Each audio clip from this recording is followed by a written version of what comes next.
Hey, and welcome to the retake of movements that go vertically upwards. I somehow double deleted this video. I don't know how, but anyway, frustrations aside, let's do this again. Let's do this again. Okay, remember how we've gone through so far? We have the lunge, we have movements that occur at the knee, movements that occur at the hip, we have the core. So we have, I've numbered them. So the lunge is 8, knee 7, hip 6, core is 5, and then we have 1, 2, 3, 4. Movements that vertically move upwards is 1. I don't like to use the word press, although I do say it, because you can also pull movements vertically as well. So movements that go vertically upwards. There are movements that go vertically down. We have movements that push away from the body, and then we have movements that come towards the body. Remember, this is a fundamentals class. This is fundamentals. This is the basics. If you know how to train, this is not the page view or the video view. You don't belong. Thank you for watching, though. This is for people that don't know how to train, and this is for people that want to know how to train properly, efficiently, and safely, and actually doing it correctly, okay? So once you've understood the 8 movement patterns, there are nuances around each individual position, and I'll go through that later on in the videos. Once I've done the 8, the plank was a very basic number 5. I will do more, but I just want to get the basics done. So we have movements that go vertically upwards. Typically speaking, when I press upwards, when I pull upwards, you have to use press and pull, I will use the shoulder complex. I say complex because there's 3 divisions of the shoulder. We have the anterior, the medial, and the rear. So anterior is the front, middle, back. The front and the middle help me when I lift weights upwards. The third one at the back, the rear delt, is more to do with the horizontal row, which we'll deal with at another time. So with the 2 divisions, we're only going to focus on 1A today. 1A today is the anterior delt, the anterior shoulder. We call it the deltoid. Okay, so it's the anterior deltoid or front shoulder.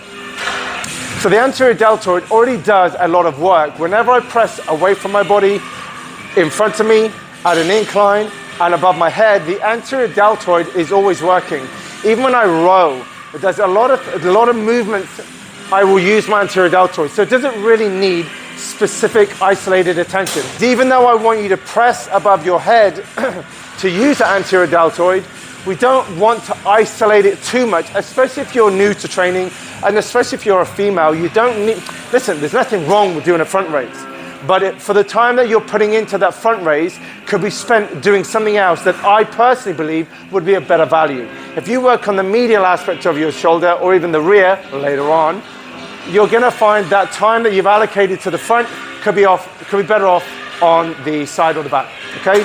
So for me, beginners, females, you don't need to isolate the front shoulder because it's already doing a lot of work in and of itself. Still want to press overhead. But we don't want to press overhead too much because we don't want to isolate that anterior shoulder. But I'm going to give you little tips and hints on how to press, but also targeting the other aspects of the shoulder in time. I'm trying to keep this basic. So, some of the key points you need to focus on when we're pressing. We want to make sure that we have a nice stable column. So, if I was to squeeze my butt in and I brace my abdominals, my back goes a little straight, it goes a little flat. When my pelvis is up, like when we did the plank position, when I pull my pelvis upwards, because my muscles, my abdominals, they connect from my rib cage down to my pelvis. When I contract them, I pull my pelvis upwards, I tuck my tail under, my back becomes a little bit more flat, and I'm a little bit more sturdy, I'm a little bit more strong. If I let that relax, when I get under load, there's a tendency for me to want to arch my back to get under the weight because my brain is trying to find a more economical way to do the exercise. So I'm leaning back to get my chest underneath the weight, as illustrated here. I'm trying to get underneath the weight because the weight's too heavy to isolate through my shoulder.